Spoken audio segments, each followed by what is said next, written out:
बनारस का प्रेम। आज की कहानी बनारस शहर की है, जहाँ प्रेम नाम का एक 16 साल का लड़का रहता था। प्रेम छोटी जात का था। उसके पिता बनारस के घाट पर मृत शरीरों को जलाने का काम करते थे और प्रेम उनका इकलौता बेटा था। प्रेम बचपन से ही ऐसा लड़का था जो घर पर कभी टिकता ही नहीं था। उसकी माँ बेचारी मैया यशोदा कृष्ण जी के आगे पीछे भागती थी, वैसे ही प्रेम के पीछे भागती थी। लेकिन प्रेम कहाँ रुकने वाला। वह तो अपनी गली का कृष्ण था, जिसने पूरी गली को सिर पर उठा रखा था। उसी गली में एक लड़की रहती थी जिसका नाम राधा था। राधा जात से ब्राह्मण थी और उसके पिता एक वरिष्ठ पंडित थे, जिनके सामने पूरा समाज झुकता था। प्रेम की माँ उनके घर बर्तन भी साफ करने जाती थी और कभी कभी प्रेम भी अपनी माँ के साथ राधा के घर गया था। लेकिन राधा और प्रेम की कभी कोई मुलाकात नहीं हुई थी। प्रेम अपनी माँ के साथ राधा के घर जाता और फिर चुपचाप लौट आता। इन दोनों की मुलाकात स्कूल में हुई थी, जहाँ पहली बार प्रेम ने राधा का चेहरा देखा था। दरअसल राधा जिस स्कूल में पढ़ती थी वो स्कूल बहुत महंगा था। उसकी फीस इतनी थी कि उससे प्रेम के घर का साल भर का खर्चा चल जाए। प्रेम की माँ चाहती थी कि उसका बेटा भी अच्छे स्कूल में पढ़े। उसने पंडित जी से विनती की उनके बेटे को भी उस स्कूल में दाखिला मिल जाए। पंडित जी की तो पूरे शहर में चलती थी। उन्होंने प्रेम का उसी स्कूल में दाखिला करवा दिया और उसकी फीस भी माफ़ करवा दी। अब प्रेम भी उसी स्कूल में जाने लगा जहाँ राधा जाती थी। दोनों एक ही कक्षा में थे, लेकिन यहाँ भी इनकी कभी मुलाकात नहीं हुई। प्रेम बैक बेंचर था, हमेशा सबसे पीछे बैठता था, जबकि राधा हमेशा आगे बैठती थी। कुछ महीने बीते, फिर स्कूल में एक फंक्शन आया जिसमें एक ड्रामा होना था। प्रेम को तो बचपन से ही फिल्मों का शौक था। उसे एक्टिंग अच्छी लगती थी। जब क्लास में टीचर आई और पूछा, बच्चों स्कूल में एक फंक्शन होने जा रहा है जिसमें एक ड्रामा होगा, आप में से कौन कौन इसमें भाग लेना चाहता है। प्रेम ने सबसे पहले हाथ खड़ा किया। उसके बाद बाकी बच्चों ने भी हाथ खड़े किए। कुछ लड़कियों ने भी हाथ खड़ा किया, लेकिन राधा ने नहीं किया। राधा की फ्रेंड्स ने उससे कहा कि तू भी हाथ खड़ा कर ले, ड्रामा करने में मज़ा आता है। लेकिन राधा ने मना कर दिया। उसे लगता था कि ये सब समय की बर्बादी है। अगले दिन से रिहर्सल शुरू हो गई।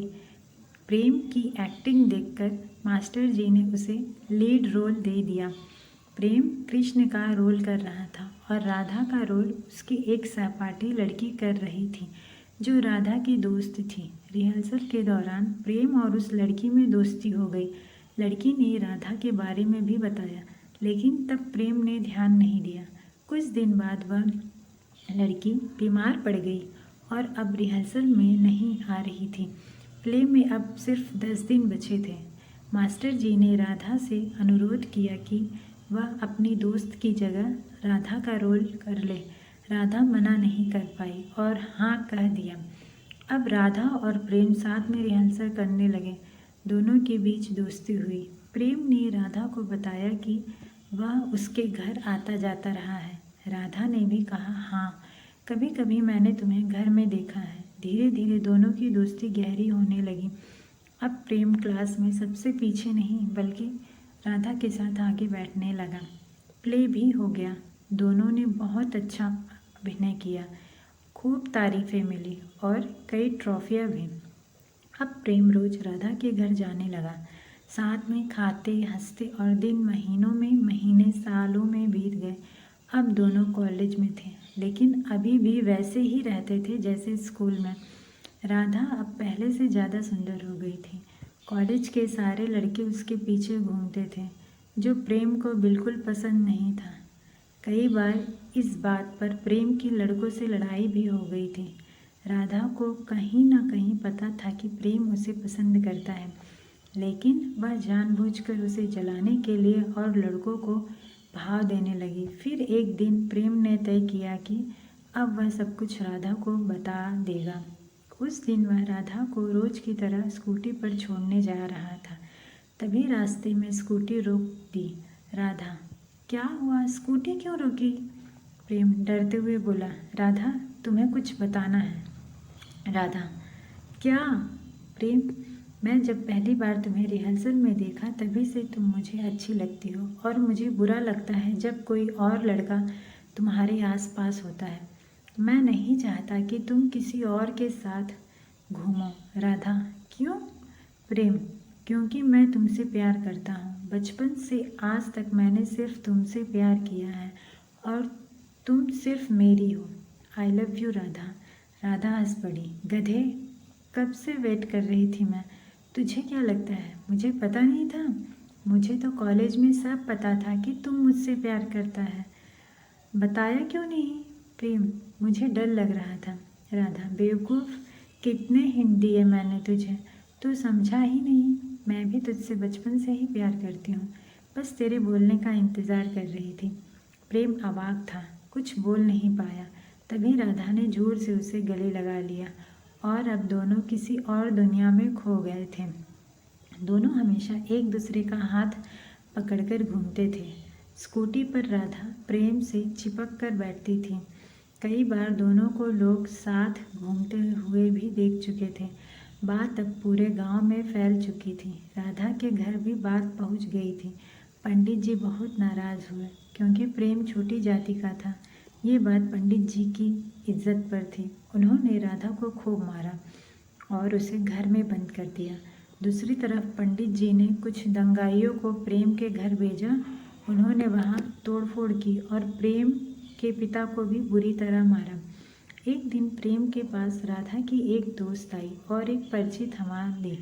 पर्ची में लिखा था, प्रेम, हमारे प्यार को हमारे घर वाले कभी स्वीकार नहीं करेंगे। मैं तुमसे बहुत प्यार करती हूँ। तुम्हारे बिना जीना मुश्किल है। हम दोनों भाग चले और शादी कर ले।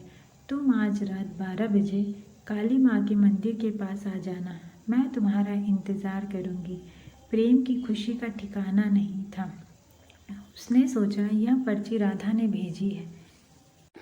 वह तय समय पर मंदिर पहुंच गया और चारों तरफ राधा को ढूंढने लगा। राधा, राधा, तुम कहाँ हो? देखो मैं आ गया। लेकिन तभी पीछे से कुछ लोग आए और उसे पकड़ लिया। वे वही दंगाई थे जिन्होंने पहले उसके घर को तोड़ा था। उन्होंने बताया कि यह सब एक चालाकी थी। पंडित जी ने ही उसे मारने के लिए ये जाल रचा था और वह पर्ची पूरी तरह झूठी थी। उन्होंने प्रेम को बहुत मारा, उसके हाथ पांव तोड़े और फिर उसके पेट में एक छुरा घोंप दिया। मरते वक्त भी प्रेम बस राधा का नाम ले रहा था। सुबह सुबह प्रेम की माँ राधा के घर के बाहर जोर जोर से रो रही थी। मार दिया, मेरे इकलौते बेटे को मार दिया। ये ब्राह्मणों ने मेरे बेटे को मारा है। राधा को पहले यकीन नहीं हुआ। फिर वह छत से नीचे झांकी तो देखा कि प्रेम की माँ प्रेम की लाश ले के पास बैठी बेहाल होकर रो रही थी। प्रेम का शव उसी के घर के सामने पड़ा था। चारों ओर भीड़ जमा हो गई थी। राधा यह सब देखकर डर गई और भागने लगी, लेकिन पंडित जी ने दरवाज़ा बंद करवा दिया और उसे एक कमरे में बंद कर दिया। अब राधा उस कमरे में अकेली थी। वह जोर जोर से रो रही थी। उसके दिल पर भारी बोझ था। उसे लग रहा था कि प्रेम की मौत की वजह वही है। उसने फैसला किया कि अब उसके बिना जीने का कोई मतलब नहीं। उसने अपने कमरे में फांसी लगा ली। पंडित जी के घर में भी तबाही मच गई। प्रेम और राधा का जनाजा एक साथ उठाया गया। राधा और प्रेम की मौत के बाद लोग पंडित जी के खिलाफ हो गए। उनके घर के बाहर भीड़ जमा हो गई और नारे लगने लगे, प्रेम और राधा को इंसाफ दो, इंसाफ दो। पुलिस आई और पंडित जी को गिरफ्तार कर लिया। गांव वालों ने यह तय किया कि प्रेम और राधा का जनाजा साथ ही उठेगा। पूरा गांव उनके अंतिम संस्कार में शामिल हुआ। दोनों का अंतिम संस्कार साथ हुआ और आज उनकी प्रेम कहानी अमर हो चुकी है। जिन्हें समाज ने जुदा किया, उनकी रूहें साथ जलकर अमर हो गई। प्रेम और राधा अब कभी अलग नहीं होंगी।